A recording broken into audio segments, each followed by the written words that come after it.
இன்னைக்கு நாம ace of diamond 10th எபிசோட தான் பார்க்க போறோம். மறக்காம வீடியோக்கு ஒரு லைக்கை தட்டி விட்டுருங்க. ஆஸ் யூஷுவல் அங்க பசங்க எல்லாருமே ஒரு சின்ன ட்ரைனிங் மேட்ச் மாதிரி ஆடிக்கிட்டு இருப்பாங்களா. ஆனா ஹீரோவை மட்டும் கிறிஸ் தனியா கூட்டிட்டு போயிட்டு பால் போட சொல்லக்குள்ள ஹீரோவும் பால் போடுறான். இருந்தாலும் எப்போ போல நீ போட்ட இந்த ஒரு பாலை இந்த பசங்க கண்டிப்பா ஹோம் ரன் அடிச்சிருப்பானுங்க அப்படிங்கிற மாதிரிலாம் சொல்லுவாரா.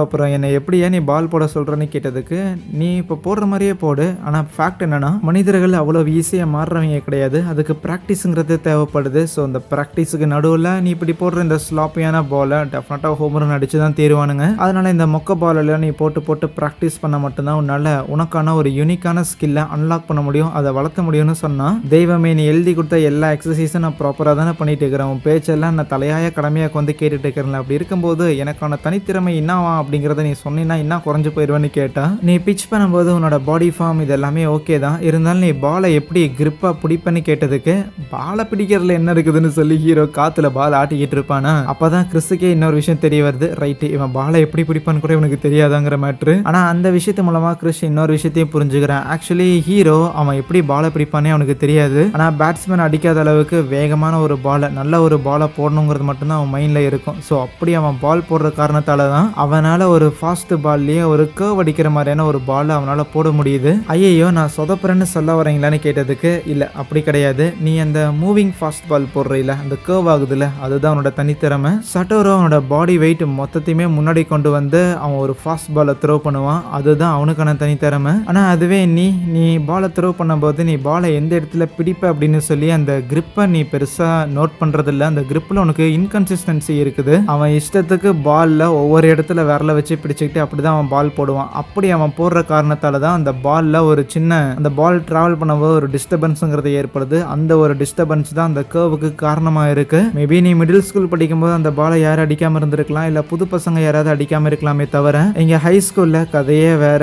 பேட்டர்ஸ் எல்லாம் அவ்வளவு ட்ரெயின்டா இருப்பானுங்க. ஏற்கனவே சொன்ன மாதிரி சட்டோரோ மாதிரியோ இல்ல டன்பா மாதிரியோ உன்னால பால் போட முடியாது. அதுக்கு பதிலா உனக்குனே இருக்கிற தனித்திறமைங்கிறது உன்னால ஒரு மூவிங் ஃபாஸ்ட் பாலை போட முடியும். ஸோ உன்னோட பாடியை நீ இம்ப்ரூவ் பண்ணா மட்டும்தான் அந்த மூவிங் ஃபாஸ்ட் பாலை இன்னுமே அதிக வேகத்தோட உன்னால த்ரோ பண்ண முடியும். இதையெல்லாம் விலாவரியை எக்ஸ்பிளைன் பண்ணதுக்கு அப்புறம் தான் ஹீரோவோட மரமண்டைக்கே ஏறுது. அப்படின்னா இவ்வளவு நாள் நீங்க எனக்கு கொடுத்த பிசிக்கல் ட்ரைனிங்கிறது அதை வச்சு தான் என்னால் இன்னும் வேகமாக பாலை போட முடியும் அப்படிங்கிறங்காட்டியா அப்படின்னு சொல்லி அப்படி ஆச்சரியப்பட்டு போயிடுவானா.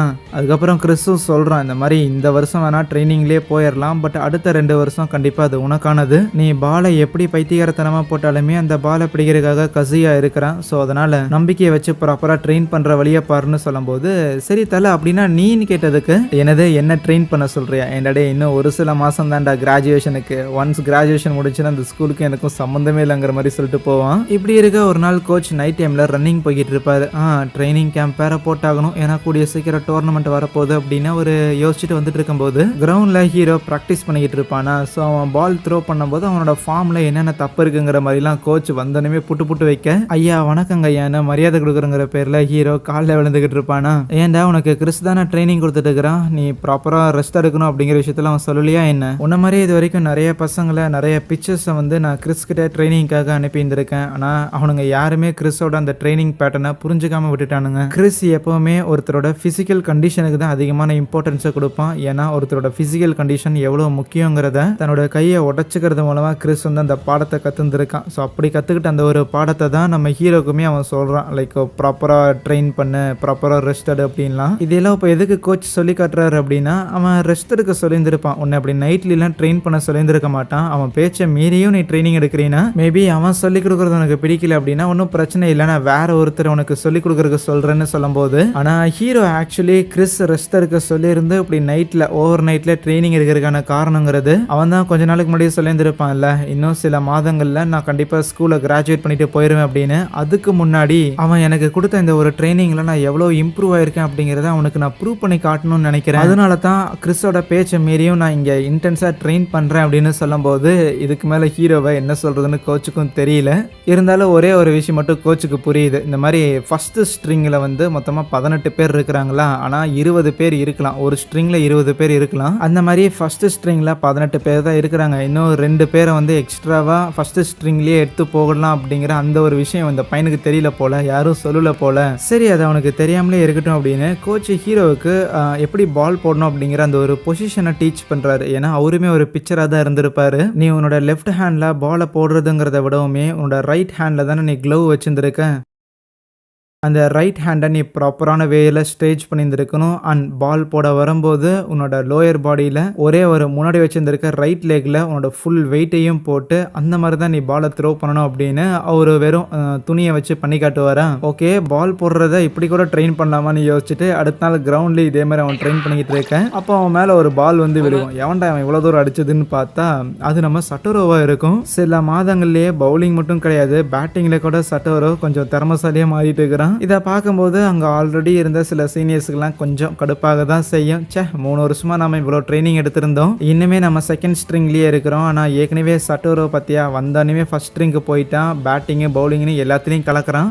நமக்கு கொடுத்து வச்சது அவ்வளோதான் யோசிச்சாலும் இல்லை விட்டு கொடுத்துடக்கூடாது, டீமில் கடைசி நாள் இருக்கிற வரைக்குமே போட்டி போடணுங்கிற மாதிரி ஒரு மைண்ட் செட்டும் இருக்கும். கொஞ்ச நேரத்துக்கு மேலே கிறிஸ் ஹீரோ கிட்ட இந்த மாதிரி நான் ட்ரைனிங் சென்டருக்கு போகிறேன் அப்படின்னு சொல்லிட்டு போவான். இப்படி சொல்லிட்டு போகிற ஆள் கிறிஸ் கிடையாது. இருந்தாலும் என்னென்னு தெரியல, கொஞ்ச நாளாவே ஹீரோ கிறிஸ்கிட்ட வந்து எனக்கு அதை பண்ணி கொடுங்க இதை பண்ணி கொடுங்க என் கூட வந்து விளாடுங்க அப்படின்னு சொல்லி எதுவுமே கேட்டிருந்திருக்க மாட்டான். அதனால கொஞ்சம் லோன்லியாக ஃபீல் ஆகியிருக்கும். ஏன்னா யாருமே கண்டுக்காமல் இருக்கும்போது ஹீரோ அதிக அட்டென்ஷன் கொடுத்துட்டு கொஞ்ச நாள்ல திருப்பி ஹீரோ கண்டுக்காமல் இருந்திருப்பான்ல. அதனால அப்படி இருந்தாலுமே கோச் சொல்லி கொடுத்த அந்த ஒரு ஃபார்மேஷனை வச்சு அவன் ட்ரைனிங் எடுத்துக்கிட்டு இருப்பான்ல பால் போடுறதுக்கு. பரவாயில்லையே, அவனோட பொசிஷனிங்லாம் பயங்கரமா இம்ப்ரூவ் ஆயிருந்திருக்கு. அவனா கத்துருப்பானா இல்லை யாராவது சொல்லி கொடுத்துருப்பாங்களான்னு யோசிச்சுட்டு ஆஸ் யூஷுவல் ட்ரைனிங் சென்டர்ல எக்ஸசைஸ் பண்றதுக்காக போயிருந்திருப்பானா. அப்போ அவங்க அப்பா சொல்லுவார், ஓரளவுக்கு கை ஹீரோ இருக்கு, இருந்தாலும் இப்படி நீ இந்த ஸ்கூல்ல இருந்துட்டு ஒன்னும் டோர்னமெண்ட்ல ஆட போறது கிடையாது, அதனால ஏன் நீ திருப்பி அமெரிக்காக்கே போகக்கூடாது, அங்க போனீங்கன்னா டெஃபினட்டா நீ ஹை ஸ்கூல் முடிக்கும் போது ஒரு டோர்னமெண்ட்டை ஆடுறதோட முடிக்கலாம்ல. இப்படி ஸ்கூல்ல கிராஜுவேட் ஆகும்போது பேஸ்பால் டீம்ல செகண்ட் ஸ்ட்ரிங்ல இருந்த ஒரு பிளேயருங்கிற நேமோட நீ கிராஜுவேட் ஆகி என்னதான் பண்ண போறன்னு ஒரு கேள்வி கேட்டிருப்பாரு. அதுக்கு கிறிஸ் பதில் சொல்லியிருந்திருக்க மாட்டான்.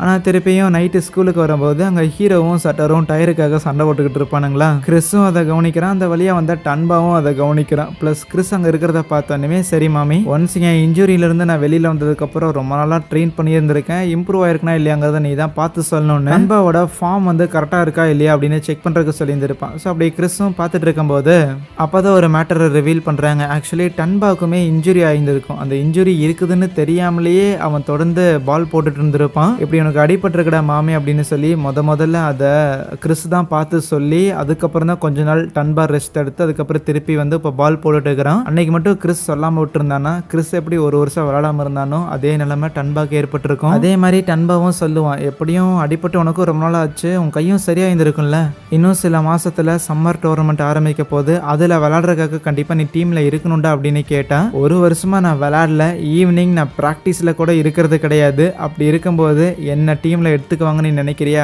அப்படியே எடுத்துக்கிட்டாலும் என்னால ஒழுங்கா ஆட முடியாது, இப்படி செகண்ட் ஸ்ட்ரிங்ல இருக்கிற ஒரு பிளேயரா இருந்துகிட்டு நான் கிராஜுவேட் ஆகிறது எனக்கு ஒன்றும் பிரச்சனை இல்லடாங்கிற மாதிரி அவன் சொல்லுவான். ஆனா அவங்க அப்பா கேட்டிருந்திருப்பார்ல, இந்த செகண்ட் ஸ்ட்ரிங்ல இருக்கிற ஒரு பிளேயரா இருந்து நீ கிராஜுவேட் ஆகி என்ன பண்ண போற அப்படின்னு. ஆக்சுவலி அவன் செகண்ட் ஸ்ட்ரிங் ஃபர்ஸ்ட் ஸ்ட்ரிங் இதை பத்திலாம் அவனுக்கு கவலை இல்லை. ரேதர் இந்த தேர்ட் இயர்ல இந்த ஸ்கூல்ல அவனுக்கு நண்பர்கள் இருக்கிறாங்க, டன்பா மாதிரியே இன்னும் சில பேரெல்லாம். தான் நண்பர்கள் கூட அவன் கிராஜுவேட் ஆகலாம் அப்படிங்கிற அந்த ஒரு எண்ணம் தான் அவனுக்கு. இப்படி இவங்க ரெண்டு பேரும் பேசி சிரிச்சுட்டு இருக்கிறத சட்டோரோவும் ஹீரோவும் கவனிக்கிறாங்க. தேர்டா இந்த உமனா மோஜிங்க ரெண்டும் சிரிக்கும் அப்படிங்கிற மாதிரி இவனுக்கு ஷாக்கு. சிறிது நாள் கழித்து அவங்களுக்கு இன்னொரு ப்ராக்டிஸ் மேட்ச் இருக்குது. ஸோ அதுக்காக எல்லாரும் ட்ரெயின் பண்ணிட்டு இருக்கும்போது ஹீரோ கிட்ட வந்து கிறிஸும் அந்த டீச்சர் ரேவும் இந்த மாதிரி சம்மர் டோர்னமெண்ட் வரப்போதில்ல, அதுக்காக ஒரு ட்ரைனிங் கேம்ப் நடத்த போறாங்களாமா. அந்த ட்ரைனிங் கேம்புக்கு ஃபர்ஸ்ட் ஸ்ட்ரிங்ல இருக்கிற 20 பேரை கூட்டிட்டு போவாங்க. ஆனா இப்போ ஃபர்ஸ்ட் ஸ்ட்ரிங்ல 18 பேர் தான் இருக்கிறாங்க. அப்படின்னா இப்போ நடக்க போற இந்த பிராக்டிஸ் மேட்ச்ல யார் நல்லா பெர்ஃபார்ம் பண்றாங்களோ அதை பொறுத்து 2 பிளேயர்ஸை எக்ஸ்ட்ராவா டீம்ல எடுத்து போடுவாங்க. ஸோ அப்படி இருக்கும்போது இந்த ஒரு பிராக்டிஸ் மேட்ச்ல நீ ப்ராப்பரா பெர்ஃபார்ம் பண்ணினா நீ ஃபர்ஸ்ட் ஸ்ட்ரிங்ல போறதுக்கான வாய்ப்பு இருக்குதுன்னு சொன்னா ஹீரோவுக்கு கொஞ்சம் வருத்தம் தான். அப்படின்னா கிறிஸை எடுக்க மாட்டாங்களா அப்படின்னு புரிஞ்சுக்கிட்டு